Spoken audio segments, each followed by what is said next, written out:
First, we're going to listen to our guest speaker. Then following the presentation, I will update you on the LMD process and we'll talk to you about your project ideas for the association.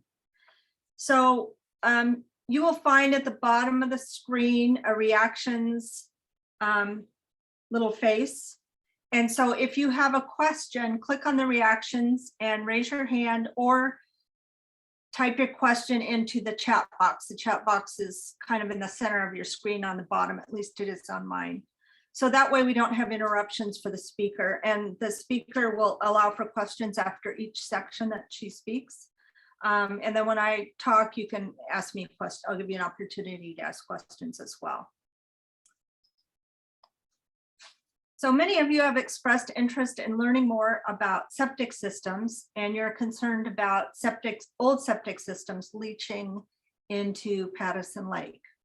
Our speaker tonight is Jane Mountjoy-Venning. She and her staff test our water quality several times out of the year, and this year they're going to include the North Basin in their testing. Jane is an environmental health specialist from Thurston County Public Health and Social Services Department, Water Quality Septic Operations and Maintenance Program. Long title for their department. For the last 6 years, Jane has been the manager of the Water Quality and O&M department, which conducts water quality monitoring, leads pollution identification and correction projects, and manages the county's on-site sewage system operation and maintenance program. Prior to that, Jane spent much of her 30 years with Thurston County Health and Environmental Health Education, presenting drinking water, septic, healthy homes, and yard care workshops, and working with community groups to help protect public health and our water resources. So welcome, Jane. Thank you. Yeah, I'm just pleased to be here tonight and thrilled that you guys are working towards the potential creation of a lake management district, because that's a good venue for helping protect and improve the lake quality. I'm going to talk tonight about a variety of topics, as she said. Let me go ahead. Well, I'll get my screen up in a minute. But we're going to cover more about algae, which does seem to be always a hot issue around lakes, the water quality monitoring that we do, and then more about septic systems. Feel free to ask questions. Because Zoom only allows one speaker at a time. Do raise your hand or put it in the chat, and I'll try to answer them as I go along. I may not see it until I stop at the end of a section, so we'll see how that goes. Let's get my screen up. There it is, share screen. Okay. And you guys are seeing the screen now? Yes, great. Yes, okay. Perfect. All righty. So we'll go.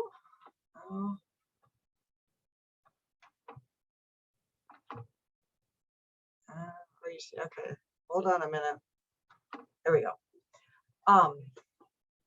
Just covers what we're going to talk about. So let's start by talking about our different monitoring programs. The toxic algae monitoring is not a routine monitoring, it's a response-based monitoring. So that means that we depend on you guys who are out either living on the lakes or out visiting the lakes to notice if there's algae blooming and give us a call, and then we can come out and grab a sample if it looks like it's a blue-green algae bloom, and send that off to, it's the King County Environmental Health Lab that does the testing through a statewide state-funded program, and finds out if it's toxic or not. We have great hopes of being able to, over time, we'd like to implement a program where we have regular people on the lakes almost reporting weekly to say if it is or isn't toxic, or is or isn't an algae bloom. We have not had the capacity yet to start something like that. So it is a reactive program, and we count on you to call. The other kind of monitoring we do is the ambient lake monitoring. So that happens once a month between May and October, where our staff goes out to the deepest part of the lake. And as Paula said, actually based on the Pattison Lake Association requesting, we are adding back the northern basin. So we have been doing the southern basin. Years ago, we did both basins, and then through funding reasons, I guess we stopped the northern basin. So this coming summer, we'll do both basins.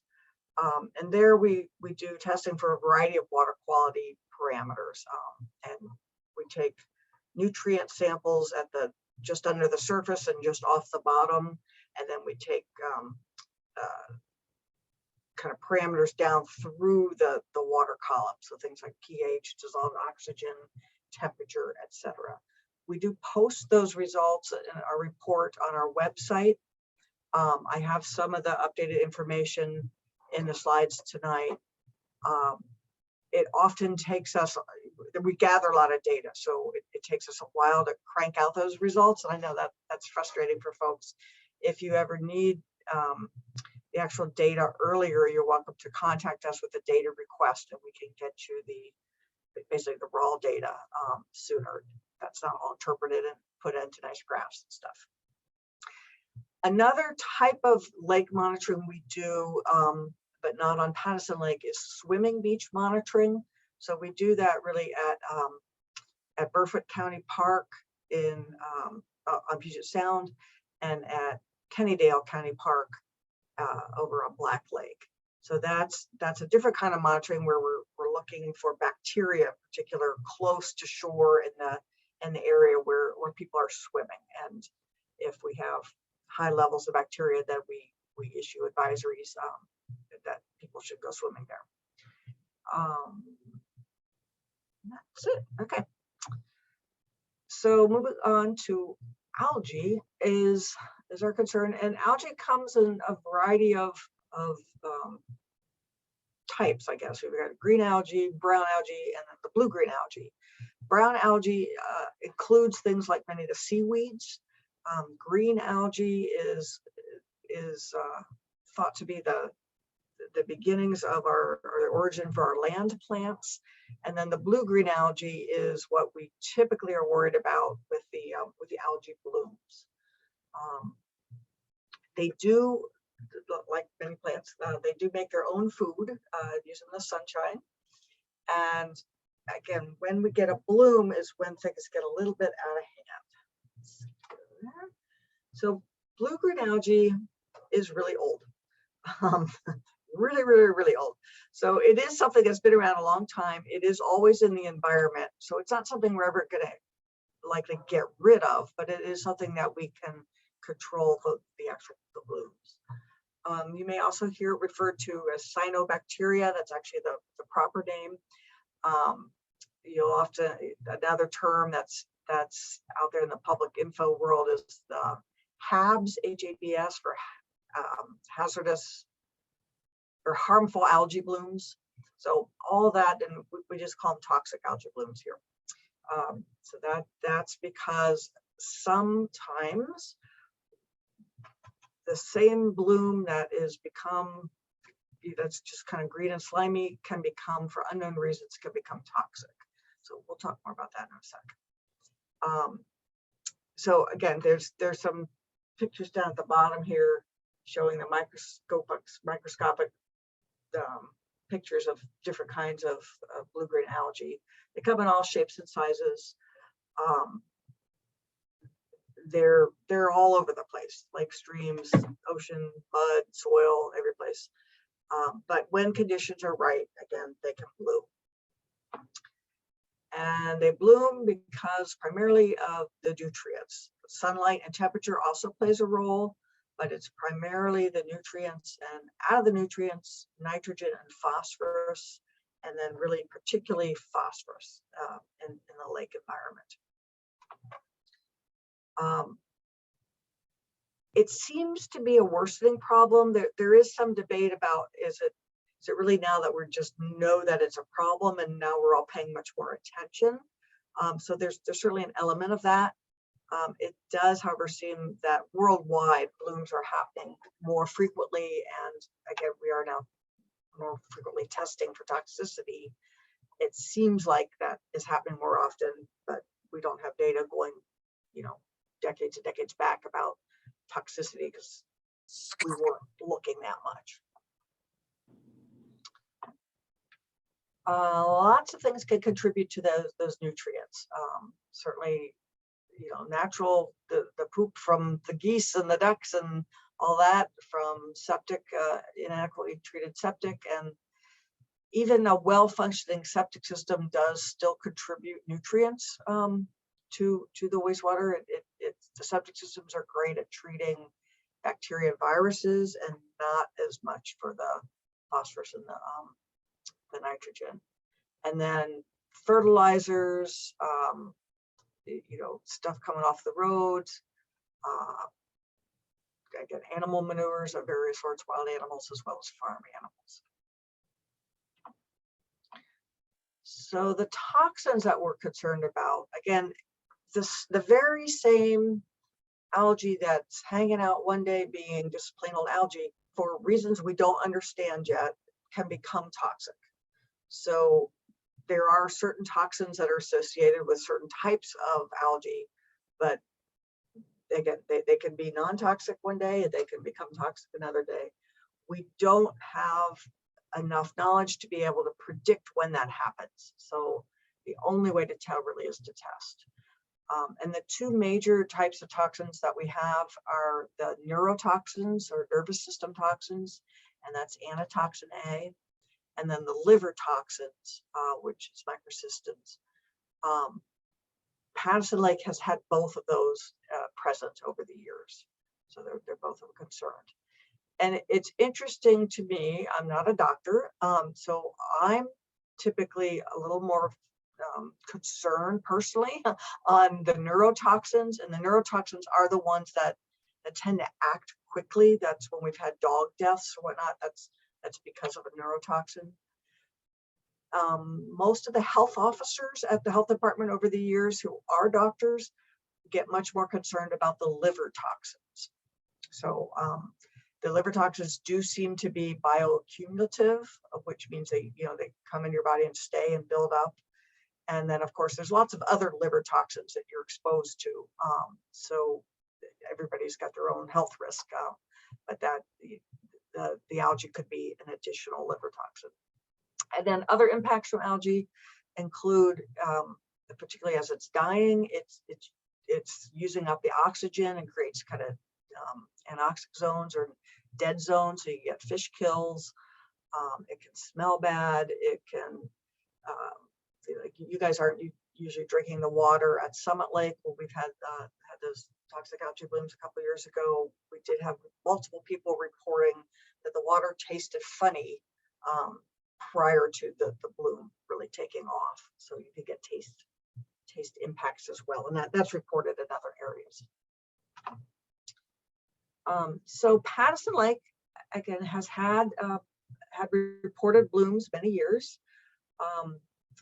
The secret coding to the numbers there for the years is the bold number, that the bold years are indicating it was a microcystin, or in other words, a liver toxin bloom. The plain text is an anatoxin or the nervous toxin bloom. And if it's in italics, it was both. So you can see that really most years we've detected one toxin or the other, and many years we've issued advisories.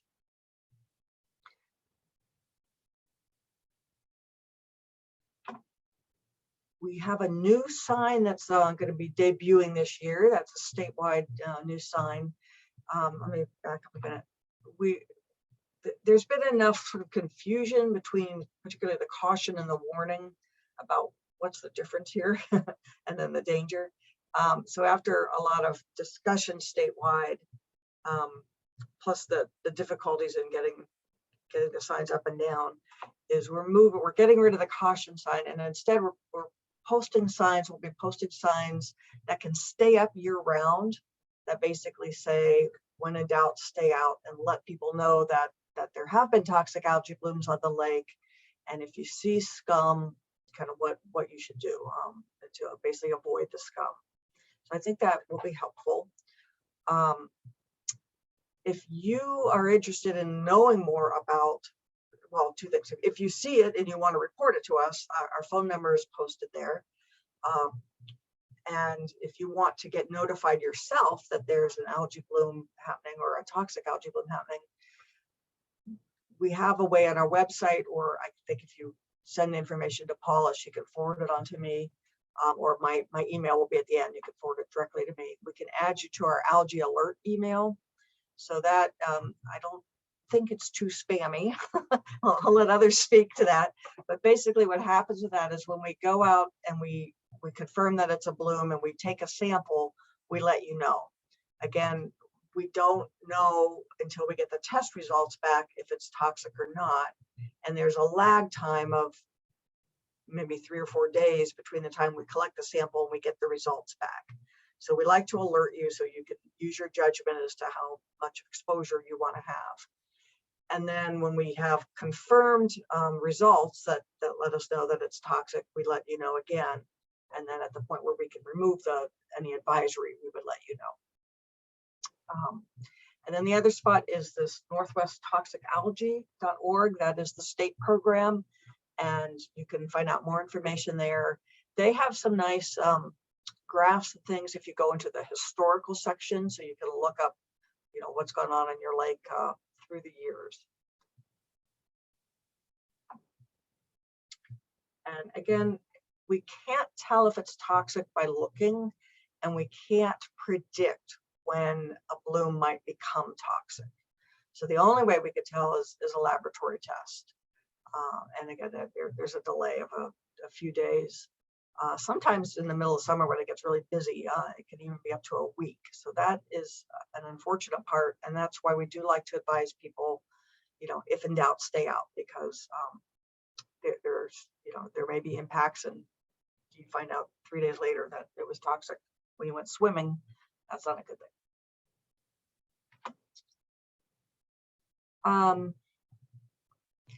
This is a question that comes up a fair amount, is people want to know, well, where did you collect the sample? Was it anywhere near me? How do I know if my part of the lake is okay or not? And the real truth is we don't know. We do know that water mixes. The wind pushes algae around. The wind pushes the water around. Currents move water and toxins around. The algae itself floats up and down, or can move up and down in the water column, and then of course move around. So we like to go conservatively, and if we have a toxic sample from anywhere in the lake, we would post for the whole lake. None of our lakes are like really huge, like Lake Washington or something up in King County. So we do consider any toxic sample would make us post the whole lake, or do an advisory on the whole lake. And I do want to call out specifically the concern about pets and dogs. Well, dogs are pets. And that, like any toxin, if I drink a cup of water and the dog drinks a cup of water, and a little 2-year-old drinks a cup of water, the smaller the body weight, the more of the concentration, the higher the dose that animal, that person has gotten from that toxin. Because dogs typically are smaller, and they go into the water, at least my dog laps up anything that's there. They also, get immersed, they come out, they might lick their fur. So they tend to get a higher dose. And we have, as far as I know, in our county, we haven't, but statewide, we have had dog deaths from toxic algae. So I would really encourage folks to be very conservative and protective of your pets when we're having an algae bloom, because you just don't know. And I know that's a hard thing. Okay, before we go to this, are there questions about goodness, here we go. Okay, I can see the chat. I can't see hands, but I can see the chat. One question is, are there any efforts to develop a rapid test that citizens can use to detect toxic algae, like the COVID rapid test? I think that is a great idea. I have not personally been paying attention to what's going on in that world. I would think that there's work on that, and there's a variety of different toxins. I think that some are easier to do something like this than others. So right now we don't have a tool like that. If one develops, that is great, and we'll see how reliable it is, and that would be so much nicer to be able to get out and get a better feel for when something's going on. Another question here. Do the Three Lakes have similar weed species problems right now? I would have to refer that to Paula Cracknell, who's the Lakes Weeds person in Public Works. I am not aware of what it is. I know Long Lake's been doing a lot of work on weeds. In Pattison Lake, the water flows from north to south. If the toxic algae bloom is in the south, it seems unlikely that it would travel upstream to the North Basin, but I'm not a scientist. Please comment.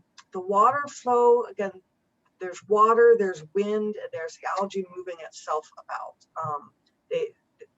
Many of the algae have these little gas vacuoles that, again, can move up and down in the water column.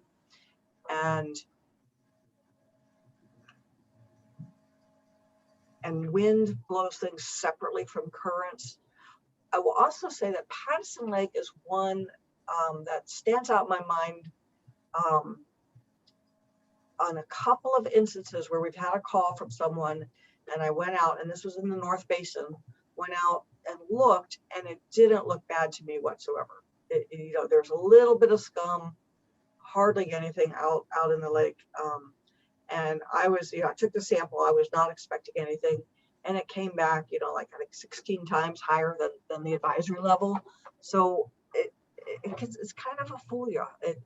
You can't really tell. So we certainly have had toxins detected in the North Basin. So I wouldn't. Again, the other thing I will say is everybody's got their own personal risk tolerance level, based on your own personality, but also on your own health profile. So you may be more or less susceptible to something, and you may be more or less concerned than somebody else. So as the health department, we are going to go on the conservative side to be protective of everybody. And if we have toxins detected, then we do want to let people know.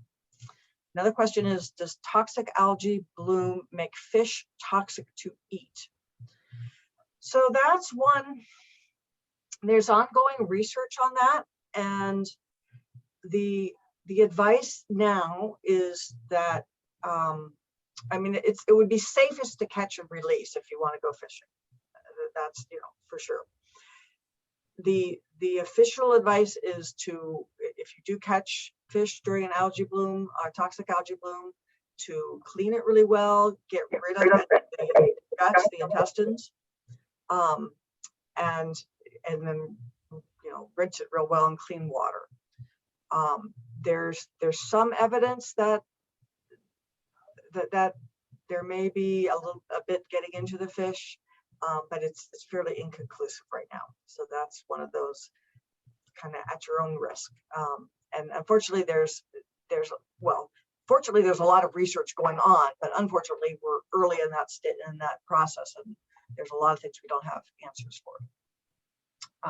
Another question is there a way to minimize the possibility of blue-green algae being in the lake? What steps can we take to reduce or prevent blue-green algae? Yes, and I'm going to talk more about that towards the end of the presentation. And comparing Pattison Lake to Long Lake, have there been improvements in bacteria and weeds over the years with the Long Lake Management District at work for many years? I believe there has been, and again, Paula Cracknell is the person who manages the lake management district there and has more year in, year out detail on the weeds. We don't so much at the health department pay attention to the weeds. We pay attention more to the other water quality parameters. Okay. I think I see a hand up. Robert, do you want to say your question out loud?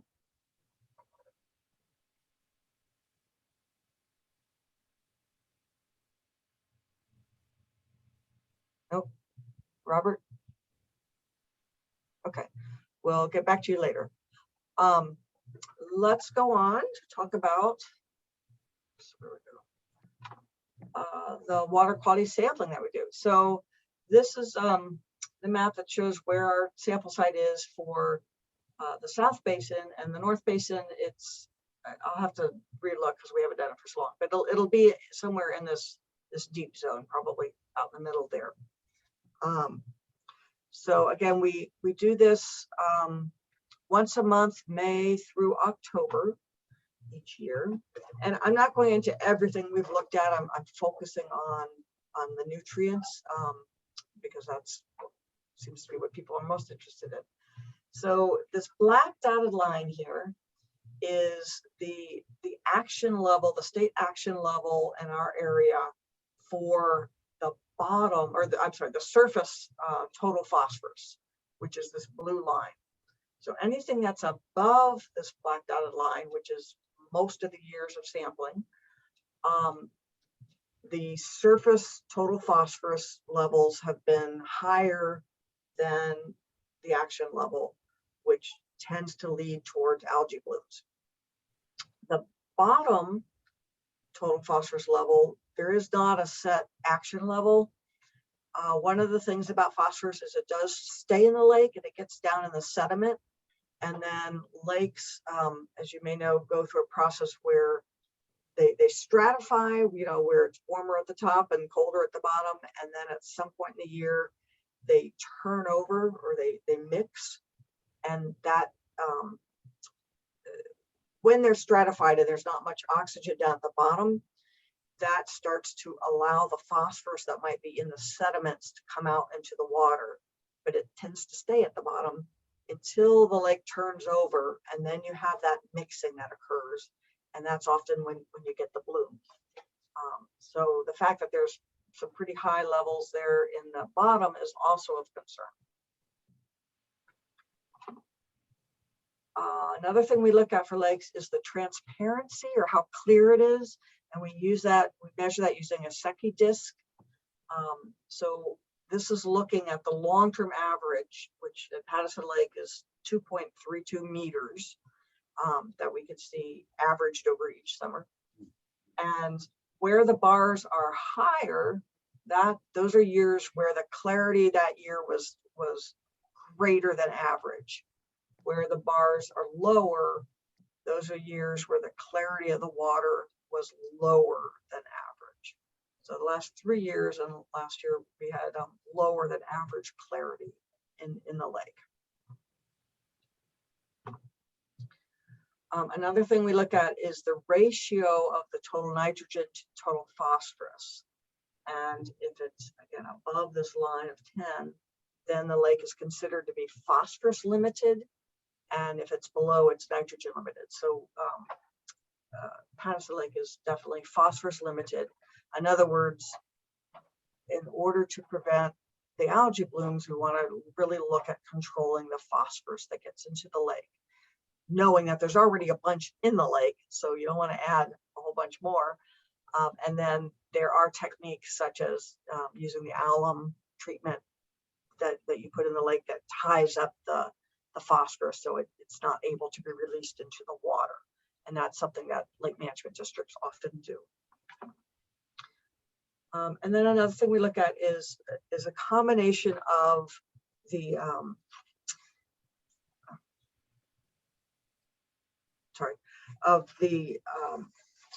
it's called the trophic state index. So it's looking at the clarity, the total phosphorus, and the chlorophyll A concentrations in the water. And Pattison Lake classifies as what's known as a eutrophic lake. So it's high, very much high, high nutrients, and typically an older lake. Many in Thurston County, most of our shallower lakes like Pattison are eutrophic. They're nutrient rich. They do have the algae and the weeds. If you're, I'm going to probably mispronounce these. So oligotrophic. I read them. I don't say them that much. Down here in the blue, those tend to be really deep, not much in the way of nutrients, often a gravel or a clear sand bottom lake. So I don't know. And I spent a lot of time in Michigan. Some of the great big lakes up there are this classification, and then mesotrophic is kind of in between. But the general, in a ecologically, maybe not the huge or deep lakes, but ecologically, the shallower lakes over time, and time could be many, many thousands of years, have a tendency to turn into eventually to meadows as they fill in and plants grow, and if nobody does anything. So that's kind of, again, Pattison Lake is a eutrophic lake, so you have to work harder at it to keep it from getting more and more plant filled. All right, before we head into septic, any more about the lake water quality? I'm looking forward to seeing what we find out comparing the two basins this year, because it's been quite a few years since we've done that. So we'll see how similar or different they are. Okay. I'm going to go on then to talk about septics. I have two portions to the septic. One is just the tips that everybody who has a septic can use, and then the other is a little more focused on policy. Is that I was made to understand that we had folks who were interested in those issues as well.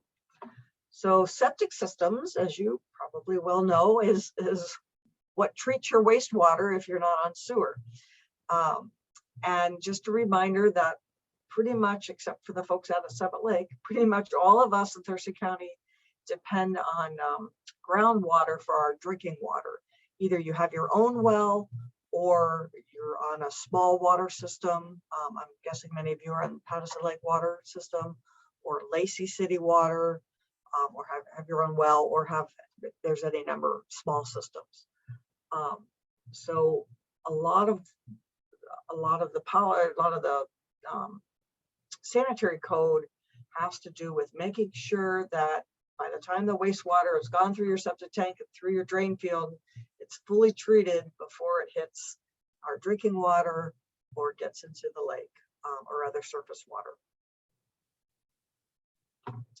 So the tank itself is, the main purpose of the tank is to separate out the solids and the liquid, and to give a chance for the solids to settle. So the heavy solids settle and become sludge. The lighter solids float up to the top and become scum. And if all is working well, it's only clear liquid, not drinkable, mind you, but it's a clarified liquid that flows through and out to your drain field, either through the pump chamber or straight to the drain field, depending on what you have. To function properly, the amount of scum and sludge should be no more than a third of the whole volume of the tank, because you need that time for things to settle. You need that space for it to settle. If it starts to grow, then you risk getting solids heading out to your drain field. And your drain field is really the most expensive part of your whole septic system. So you really want to protect that.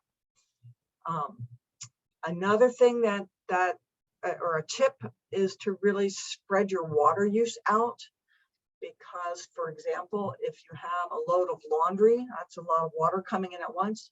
It comes in here, it stirs things up a bit when it all rushes in. If you do load after load of laundry, like I used to do when I was on sewer, then you never get a chance for the scum and sludge to settle back out. So if you do a load of laundry in the morning and then you wait till nighttime, maybe to do the next load, you've given your tank time for that settling process to happen. So that's a good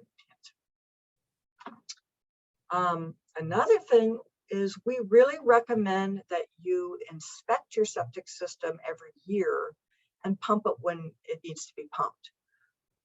On average, most families need to pump your tank every 3 to 5 years, but that varies and very much depends on how you use your system.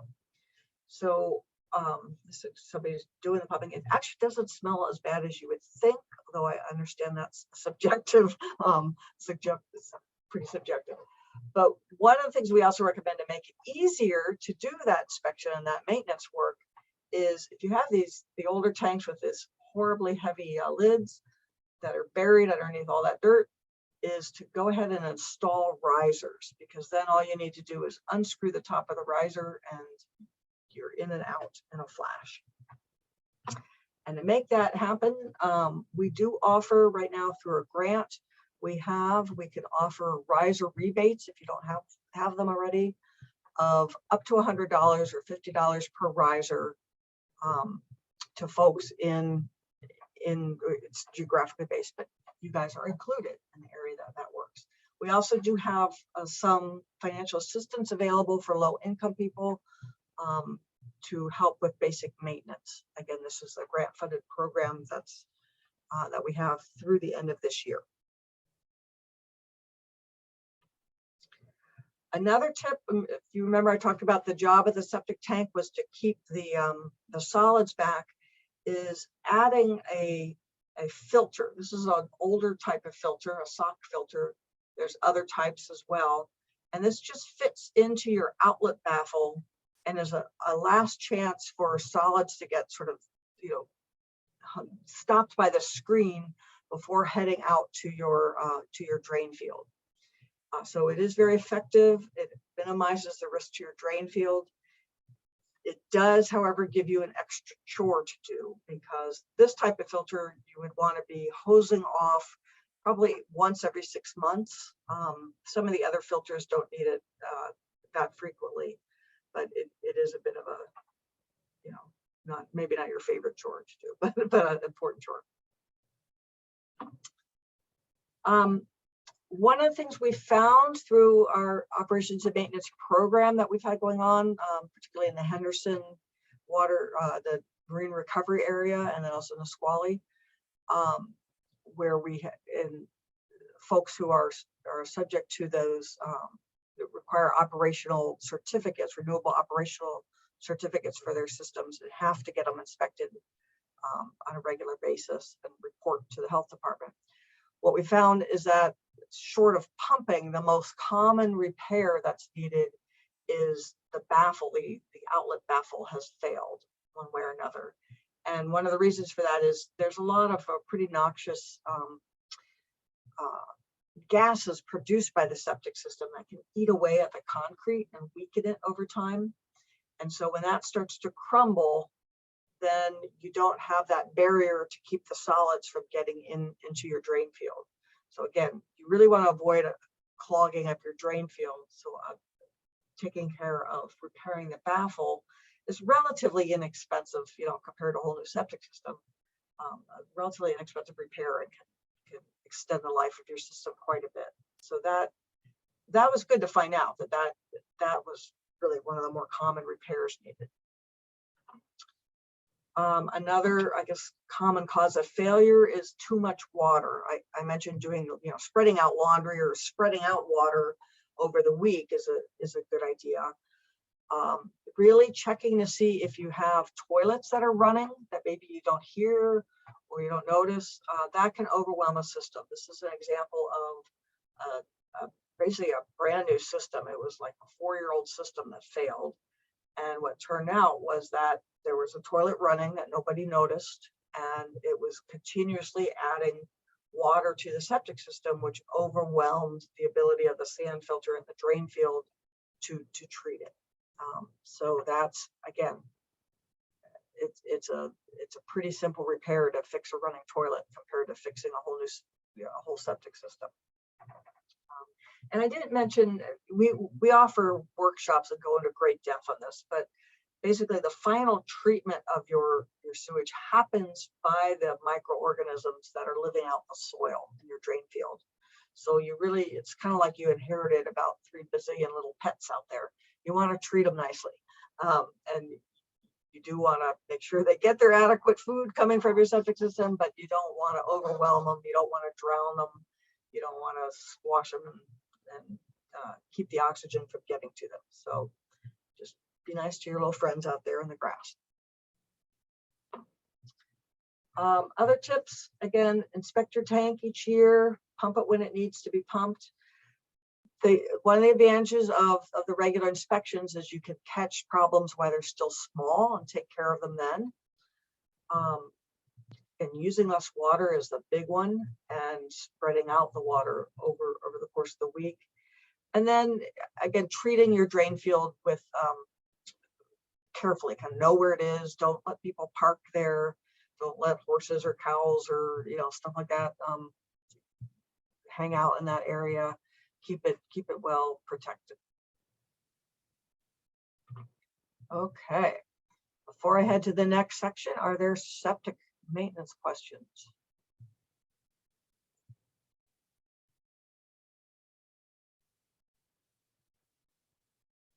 And the question is, does the county have legislation in place to require periodic inspections? I'll talk about that when we go through this next section, because it's all about the policy piece.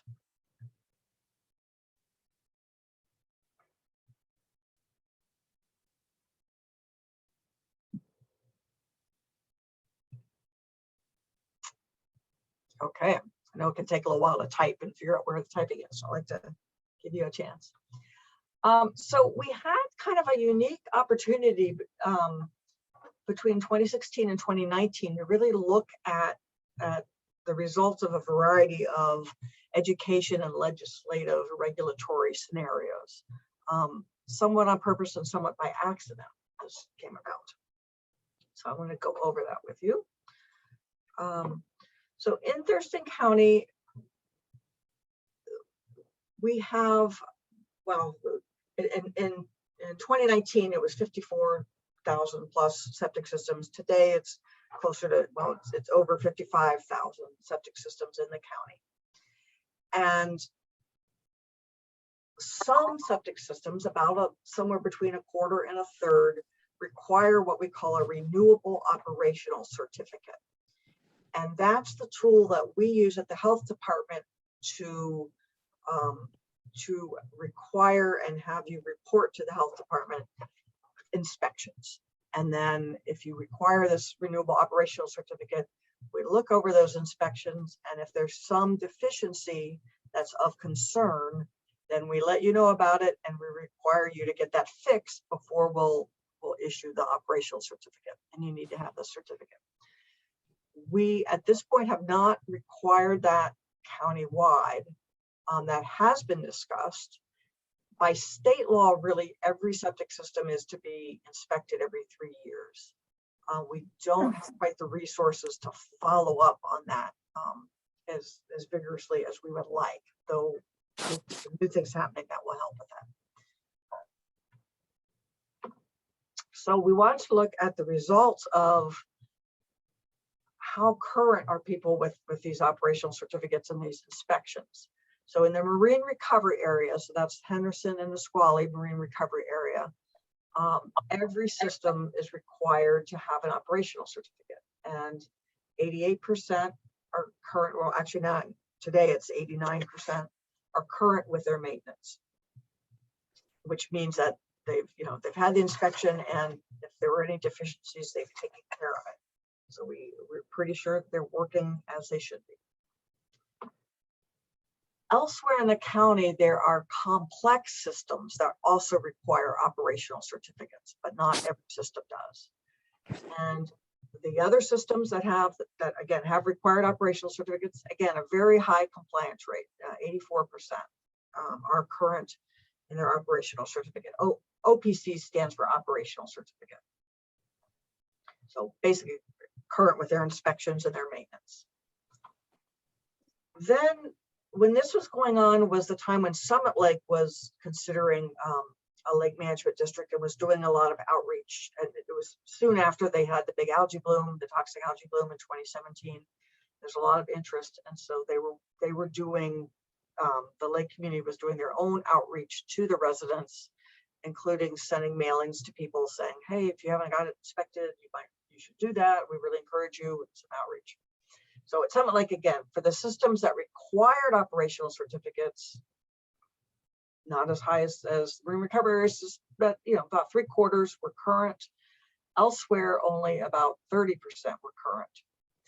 This little 12% part, because we say if you don't, the usual time frame that most people will need to pump their system is between 3 and 5 years. So we went out 6 years. So 58% did not have it done in 3 years. Well, actually more than that, all the way, the whole circle here. Oops, go back one. Sorry. Only 30% had it done within 3 years. Another 12% went out 6 years and had inspections, or more likely pump it, had some kind of maintenance. So we just wanted to have a look at that. So that's Summit Lake. Black Lake Special District was also doing the same kind of thing. They thought that they really wanted to reach out to their members and send mailings to folks who they got from us who hadn't been doing any regular maintenance that we had records for. They sent mailings, they did some push. So again, where that was required to have an operational certificate, 84% were in compliance. Where it wasn't, only 36% were. Another 17% after 6 years. We had a grant at that time to work in Eld Inlet watershed. So similar pictures, again, where there was requirements, you had 86%, right? Where there wasn't, about 38%. And then you look just countywide, looking between 2016 and 2019. So some of this education outreach did make a difference. We got more people by the end of, or by summer of 2019 who had done inspections. So we did make an impact, but less so than if you have the requirements. So if you then go out, everybody in the county, so all the people who require them and all the people who don't require them, we're at about 50-50. Right now it's actually 51% current, but that's about 50. So we do know that requiring the operational certificates and requiring people to report to the health department, and the health department following up to make sure people are getting those deficiencies repaired, is effective. But it does come with a cost, and it is a regulation, and not everybody likes that. So mixed together, again, we have about half the systems in the county are doing regular inspections and maintenance, and we know that they're working pretty well, and the other half we don't know. I guess before I go, question about that.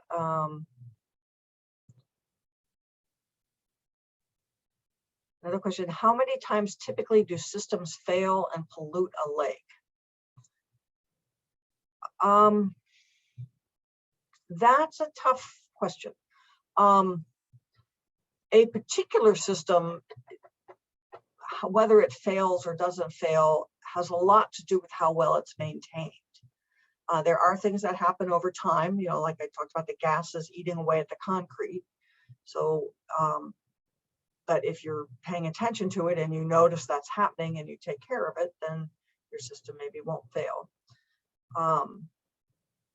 In a general population, so we've mostly done work in the marine areas, which are higher risk for a variety of reasons, because you've got all that clay layer out there, and the hard pan till, and the water coming out of the septic systems or coming to the land can go hit that hard pan and go sideways and come out to the beach.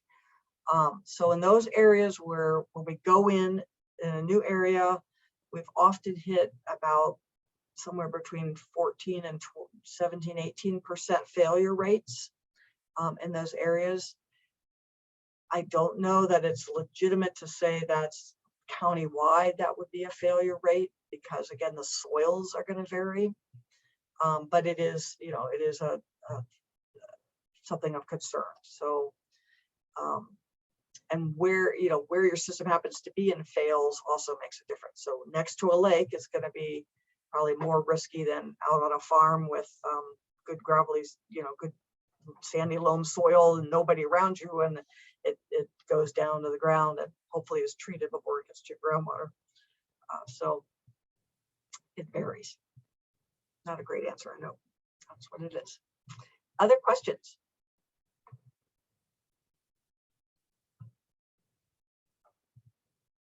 Okay.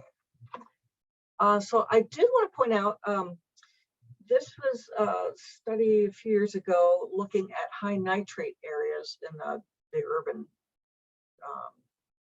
kind of urban growth areas. So that, I don't know what color that is, like greenish color, greenish yellow color, are areas of high nitrates. And you can see that Pattison Lake's pretty much a high nitrate area. We are just undertaking a new project right now. We have a grant to do some additional groundwater monitoring and groundwater modeling. So our hydrogeologist has a pretty powerful groundwater model that can look at, okay, if we have a source of contamination here and we know where the groundwater is flowing, and you know, there's a lot of detail that goes into it, we would expect this contamination to end up, you know, here, here. So we're using that modeling. We're going to do sampling in this area and fine tune the model a little bit more, and that will give us a nice predictive tool. So you may get a letter from the county asking if you want to participate in this study, which would involve us coming out to your probably outside tap and collecting some water samples and maybe some lake samples. We're still working out the details. So if you see that and you're interested, please respond. Okay. And then again, what we can do to help the lake, keep your septic system working well, pump it when it needs to be pumped. Really look at your fertilizer usage. Again, the phosphorus in particular, it's pretty much, phosphorus is pretty much it's not supposed to be in lawn fertilizer, except for maybe brand new seedling lawn fertilizer, which is a good thing. You don't want that phosphorus getting out there.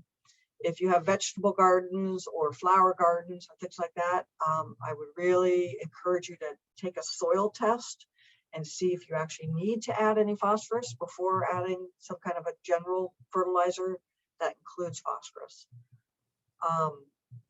Another thing, I don't know how the geese are at Pattison Lake. I know we hear about geese at the different lakes. A buffer strip of small shrubs, maybe 10 feet wide between the lake and your lawn, can really help reduce the amount of geese that hang out there. They don't like to go through that. They're afraid of fox or somebody might jump out and get them. So you can leave yourself a little path to get through, but that can help minimize how many geese are hanging out. Certainly picking up pet waste. I know many of us have gotten much better about that when we're taking our dog out on a walk, but especially in the winter time, maybe we're not so good at it in the winter, where we let the dog out in the backyard, and yeah, we eventually get around to picking up that poop. But we really encourage you, we encourage you to do it every poop every time, but I would say at least once a week, and really especially in the winter when it's raining and washing all that away. So that's a big ask, but that will help. Phosphate-free detergents and dishwasher soap, pretty much they are now, but double check just to be sure. We also would encourage you to consider washing your car at a car wash where the wash water is captured and cleaned and maybe reused. Or if you just have to do it at home, do it far away from the shore, do it maybe on the grass or gravel. You don't want to let that wash water rinse off into the lake. And then again, this groundwater monitoring project that we have coming up, consider participating in that if that's something you'd like to do. And a couple questions have come in. What kind of residences need these operational certificates? If you're not in the marine recovery area, then it's systems that are more complex. So things like you have disinfection on the system, or you have a sand filter, or you're on a community system where multiple households share a drain field. There's a bunch of other ones. You have what's called a reduced size drain field, where they've done some things to that should treat well, but it's a smaller than typical drain field for that size of the system. So there's a whole variety of reasons why you might have an operational certificate. We brief the Board of Health frequently about septic options, and one option that's under consideration is to have waterfront systems where people, on the waterfront have required operational certificates.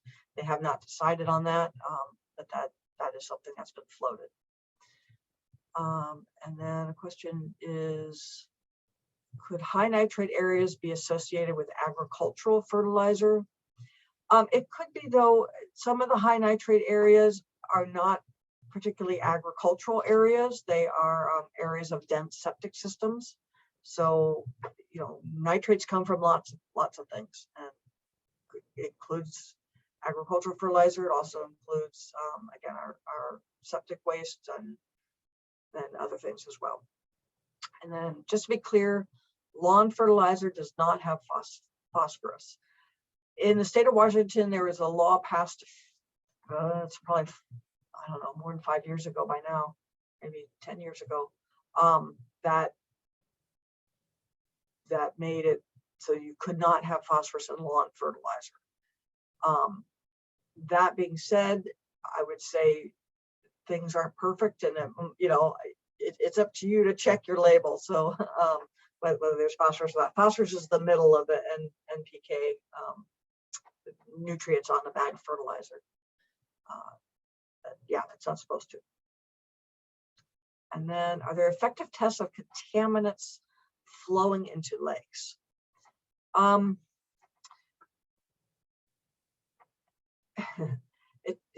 Yes and no. There's lots of potential contaminants, and so yeah, we can do water quality sampling. There's going to be different expenses depending on what you're wanting to look for and how it's getting there. So this groundwater modeling that we're looking at is a tool that we're using for those kinds of questions as well. That wouldn't capture the surface flow, but it would capture what's getting into the groundwater and then feeding the lake through the springs at the bottom of the lake. And then for that, it would be things like going around in a boat or going around on the shore and capturing water samples. What would probably, if you're designing that study, you want to kind of consider what you're looking for. You'd want to capture the highest flows that are coming into a lake. So these streams are coming in, or big stormwater pipes or things like that. But it's a little harder. It's not impossible. It's harder. All the homes and all the land that's around the lake, there's the overland flow, and that's harder to capture reliably. So we know, again, some of the things that we can do, and that's what we encourage with the non-point pollution, is everybody's got their role to play. Other questions?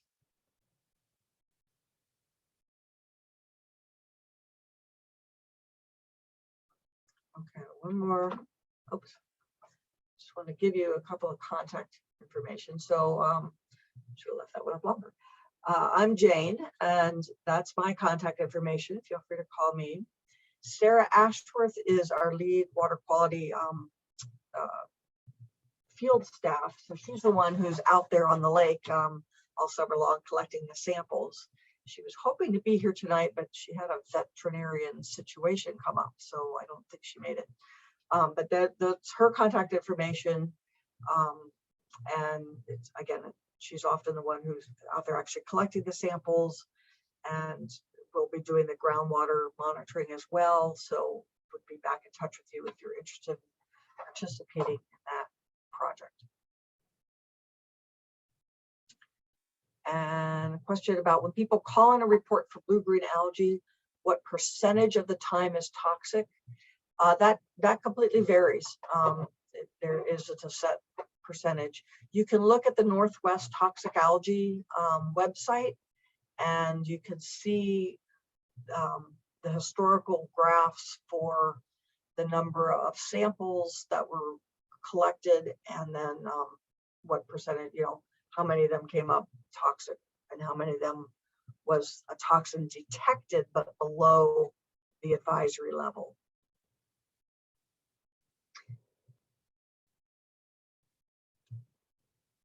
And then, are all these studies and info gathering all going to be funded by the Lake Management District, or does the county share in any of its cost? So all the studies that I mentioned today are not through the Lake Management District. So the ambient lake monitoring, that's funded through your stormwater fees, and the groundwater project, that's funded through a grant that we have from the state.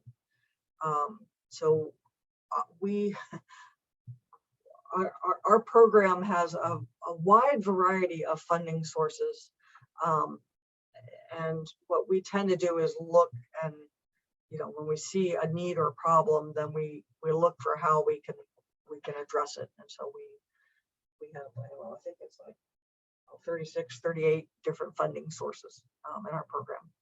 And then the septic stuff tends to be funded through fees. The Lake Management District, I think you guys determine what the fees collected for or the rates and charges for a Lake Management District, what that gets used for. That's part of the foundation of a district.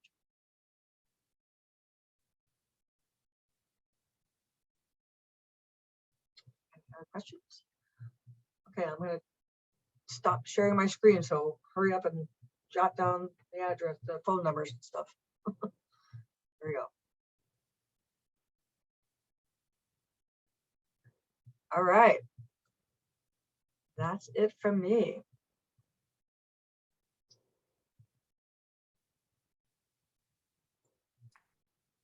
Thank you, Jane. That was excellent. I've heard a septic presentation before, but I learned a few more tips, and the policy was especially helpful. I know a lot of our residents are interested in the policy. So Jane has sent me a PDF of the presentation, and if you want it, send an email to me, Pattison Lake Association @gmail.com, and I will send you a copy of her presentation. It's in a PDF. So I'm going to go over a couple things here, and then we could wrap it up for this evening. I want to introduce our hardworking volunteers. I know we're not standing in a room, but at least I can introduce them. So our Vice President is Mark Mininger. Our Secretary is Margaret Tudor.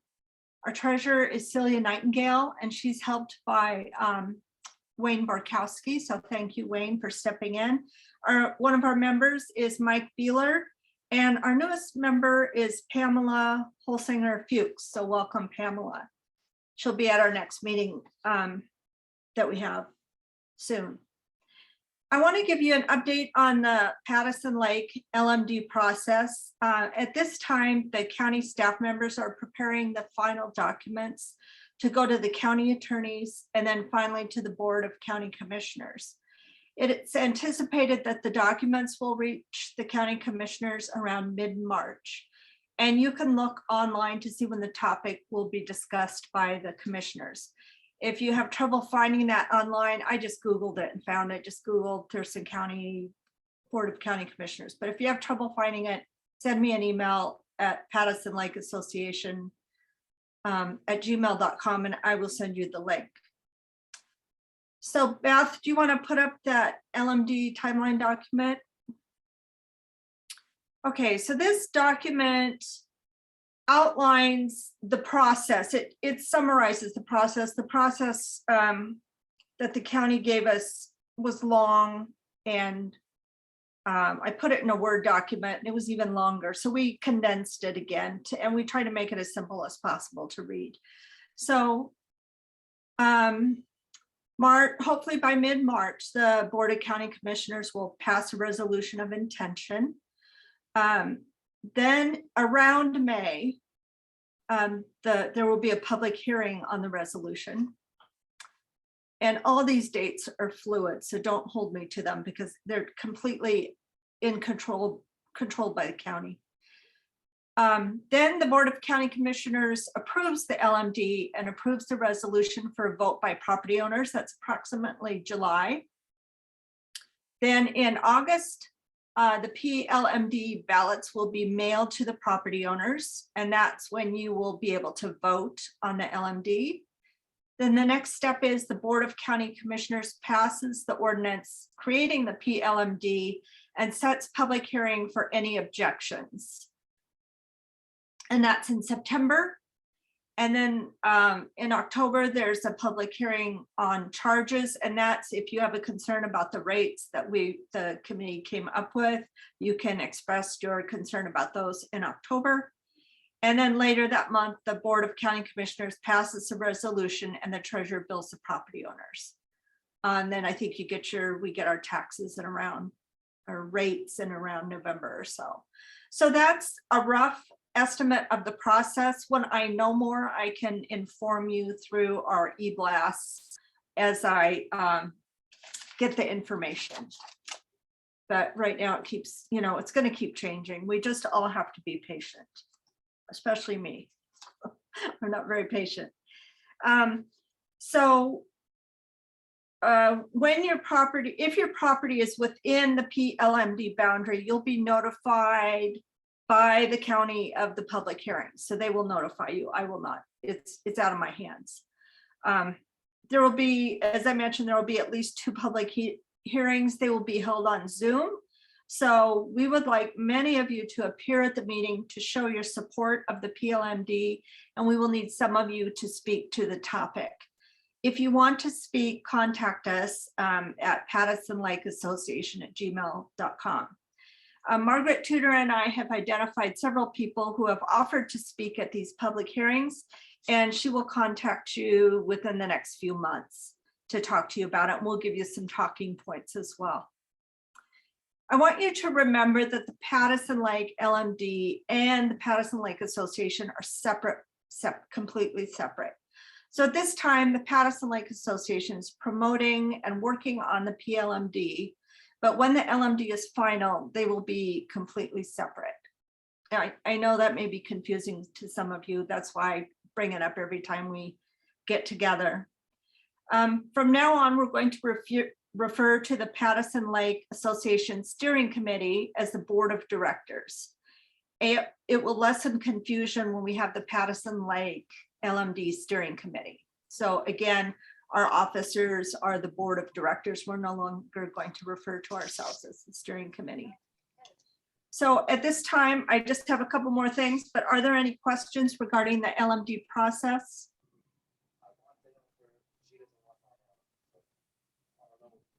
You can put it in the chat box or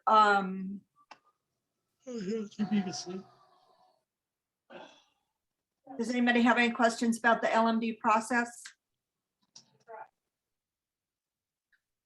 Okay, I don't see any. So for the pattern, be sure everybody's muted.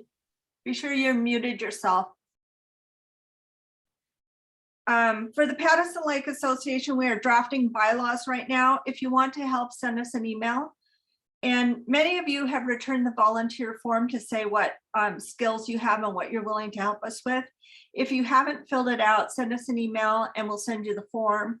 Or you can look at the contact page on the website and respond to those questions.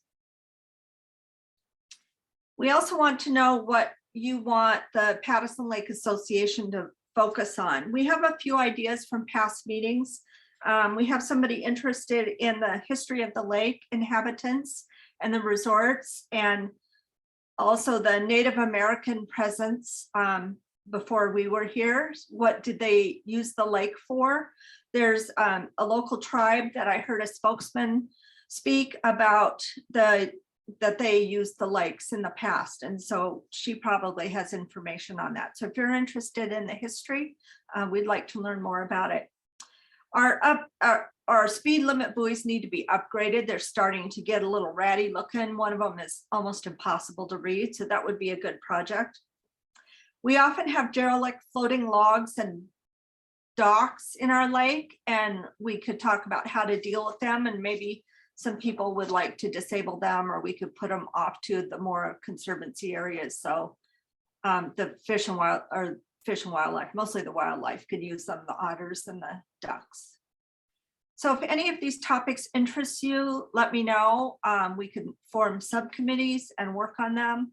And it's a good way to meet your neighbors and have fun at the same time. If you have other topics you're interested in, let me know.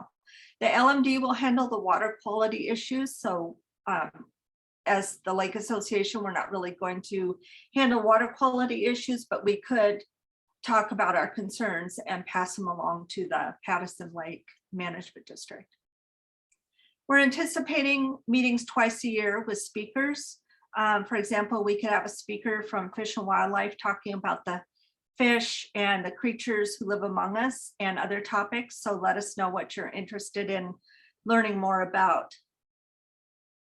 I want to switch subjects here. The Quiet Zone has been working pretty hard on their project. And so I've been getting some updates from Brian Muirhead, who's handling that.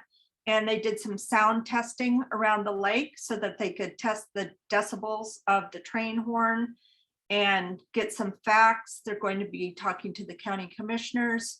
They're going to be talking to neighbors in the area and having them sign a petition of concern.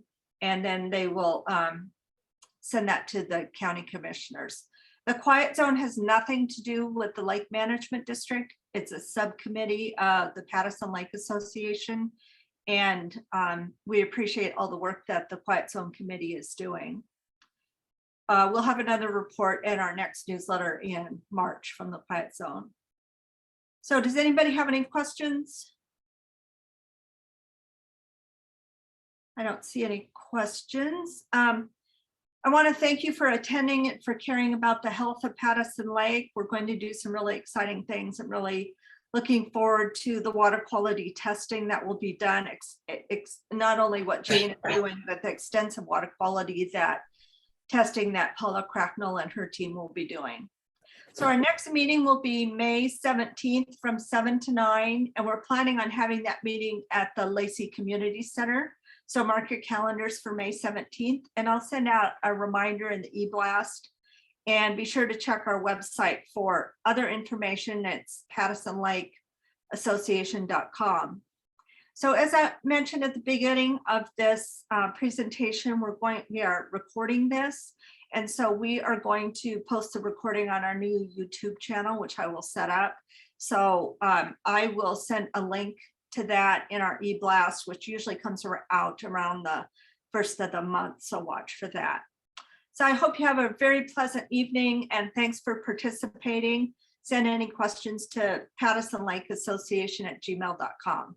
Thank you, and thank you to Beth Wilder and Ronnie Hacken and Josiel Moore for handling our Zoom presentation tonight. Good work. So good night, everybody. Good night. Good night. Thank you. Good Thank night. you. Thank you. Thanks.